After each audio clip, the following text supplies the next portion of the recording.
Boys and girls, मैं दोबारा शुरू कर रही हूँ अपनी कहानी। आज दूसरी पार्ट आपको बताऊंगी। सबसे पहले मैं आप सबको बहुत थैंक यू बोलना चाहती हूँ कि आप लोगों को मेरी फर्स्ट पार्ट भी बहुत पसंद आई, मेरी कहानी भी पसंद आई। मैंने थोड़ी कमेंट्स भी पढ़ चुकी हूँ और आकाश ने बताया कि ज़्यादातर पॉजिटिव कमेंट्स आते, पर ऐसा हुआ कि मैंने आप लोगों को जैसे डराया थोड़ी सी। नहीं, मेरा डराने का मतलब कुछ नहीं था। ये सिर्फ एक लाइफ की पार्ट है और ये बहुत अच्छा एक्सपीरियंस है। कुछ डरावनी इसमें नहीं है, मेरे लिए ये पॉजिटिव निकला और आई होप कि आपको भी मेरा एक्सपीरियंस थोड़ा सा शायद इंस्पायर करेगा। फिर मैं दूसरी पार्ट में मैं बताना चाहती हूँ कुछ अपनी एजुकेशन के बारे में, स्कूल के बारे में, और आपको पता भी चलेगा हमारे राशन में क्या एजुकेशन सिस्टम है, कहाँ से शुरू करते स्कूल और इंस्टीट्यूट, इसके बारे में भी बताऊंगी। थोड़ा संक्षेप में मैं कोशिश करूंगी जल्दी बताने की कि आपका टाइम वेस्ट ना हो। राशन में स्कूल में बच्चे पढ़ते 10 साल के लिए, और मैं भी पूरे 10 साल कवर कर चुकी हूँ। वैसे बच्चों के पास 2 ऑप्शन है, 10 साल के लिए पढ़ना या 8 साल के लिए पढ़ना। अगर बच्चे 8 साल के लिए पढ़ते हैं, बाद में उनके पास मौका है कॉलेज जाना या टेक्निकम जाना। पर अगर बच्चे आगे जाना चाहते हैं इंस्टीट्यूट या यूनिवर्सिटी के लिए, उनको पूरे 10 साल कवर करना पड़ता है।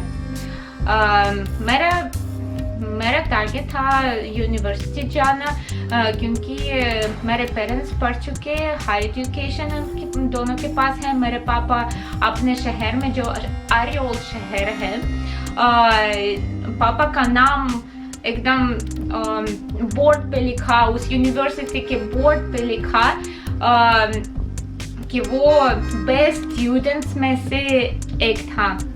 इसलिए मेरे पेरेंट्स का टारगेट था कि मैं और मेरी बहन दोनों भी पढ़ ले यूनिवर्सिटीज में। स्कूल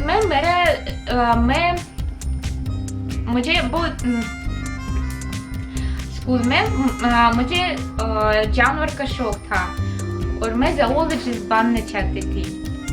मैं बहुत बायोलॉजी भी मुझे बहुत अच्छी लगती थी। मैं हमेशा हाई मार्क्स लेती थी बायोलॉजी में। मेरा माइंड है एकदम जैसे कहते हैं कि किसी को ह्यूमैनिटेरियन और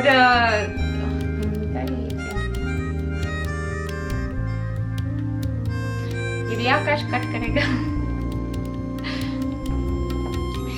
मेरा माइंड है प्योर ह्यूमैनिटेरियन। मुझे पढ़ना, लिखना, सोचना ज़्यादा अच्छा आता है और कुछ फॉर्मूलाज जो भी है मैथमेटिक्स में मैं बहुत कमज़ोर हूँ।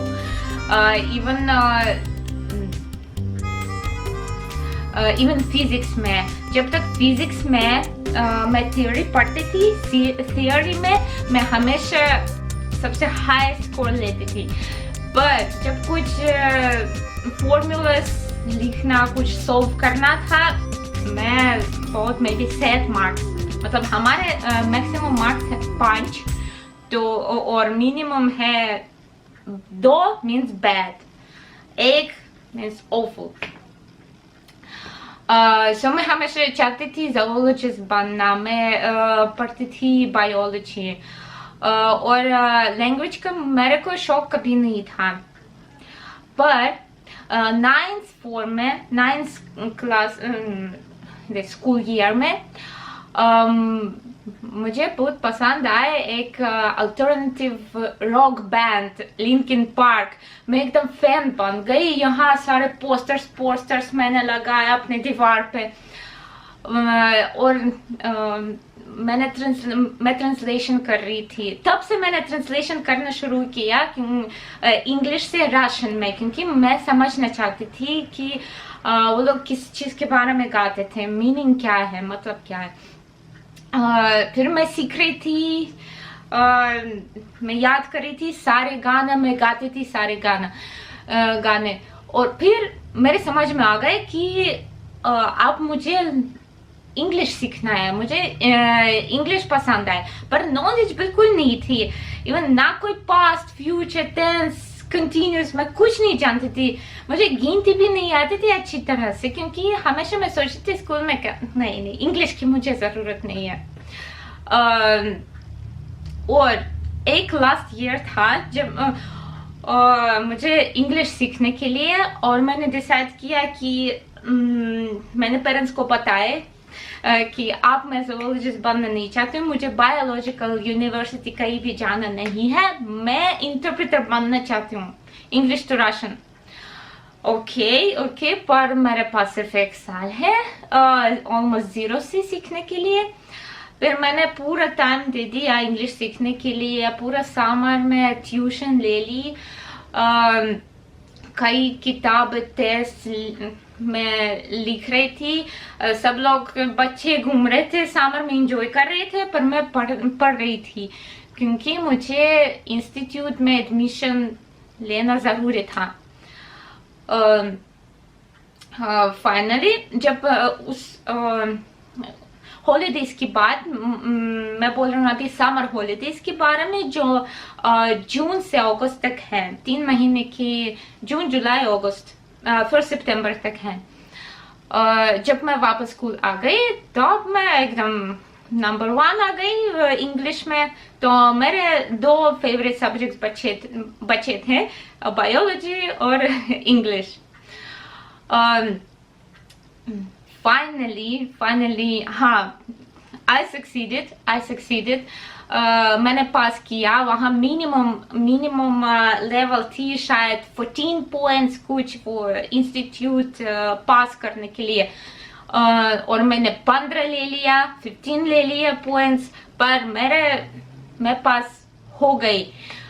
राशन भी हम सीखते हैं वहाँ, राशन ग्रामर सब कुछ ऐसे लिखना मुझे आता है बहुत अच्छी तरह से।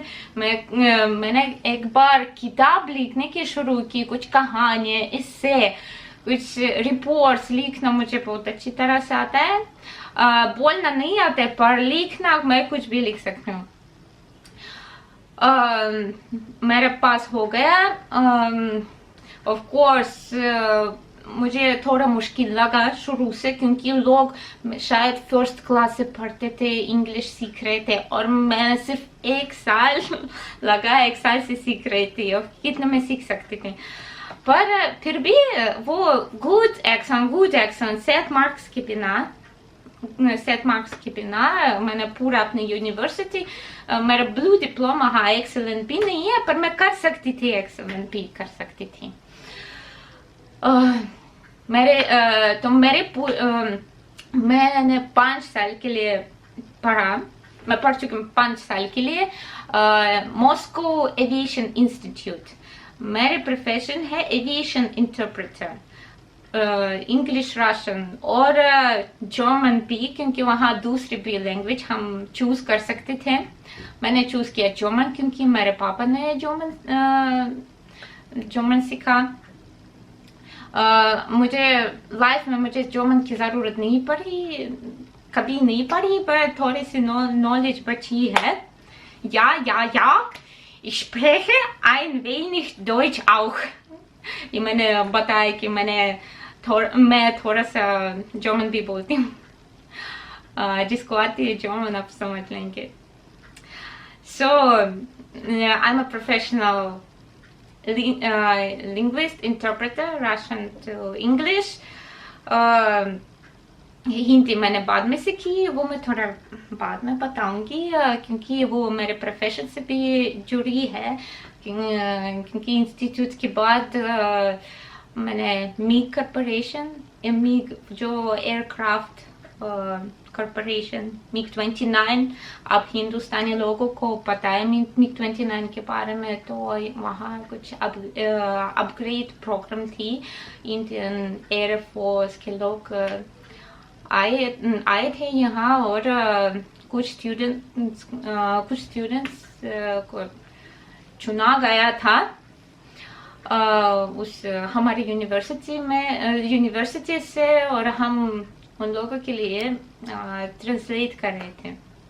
ये मैं थोड़ा बाद में बताऊंगी।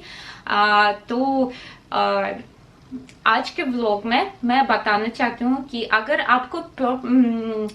आपका कोई पर्पस है जिस चीज के लिए सीखना, लैंग्वेज या कुछ भी सीखना, पढ़ना, तो बहुत कम टाइम लगेगा। हिंदी में भी मुझे कम टाइम लगा सीखने में। ऑफ कोर्स इम्प्रूवमेंट आते रहते इम्प्रूवमेंट।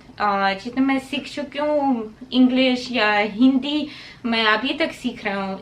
राशियन भी बहुत कठिन लैंग्वेज है, कठिन भाषा है, अगर मैं शुद्ध हिंदी में बोलना चाहती हूँ। तो मुझे 1 साल लगा इंग्लिश सीखने के लिए, क्योंकि मेरे पास पर्पस था, मेरे पास क्रेज था तरह के। तो अगर आपके पास भी एक क्रेज है किसी चीज के लिए, तो आप जरूरी सक्सीड हो पाएंगे। लेकिन आई होप कि आपको पसंद आएगी मेरी वीडियो। बाद में मैं बताऊंगी कि मुझे एक, पता नहीं आपको इंटरेस्ट होगा नहीं होगा, कि मुझे कैसे फिलोसॉफिक स्कूल मिली, और रिलीजन्स के बारे में मैं भी अपने पॉइंट्स आपसे शेयर करना चाहती हूँ, क्योंकि मैं और आकाश अलग रिलीजन के हैं। हमने कोई रिलीजन नहीं बदल दिया, और क्यों और हम कैसे रहते मैं आपको आगे बताऊंगी, और मैं क्या सीख चुकी हूँ लाइफ में रिलीजन्स के बारे में, और क्यों मैं सारे रिलीजन्स को एक्सेप्ट करती हूँ। अपने पॉइंट्स मैं आपको भी बताऊंगी। तो आई होप कि आपने एंजॉय किया। बहुत धन्यवाद। मैंने नहीं सोचा कि इतने व्यूज आएंगे मेरे वीडियोस पे।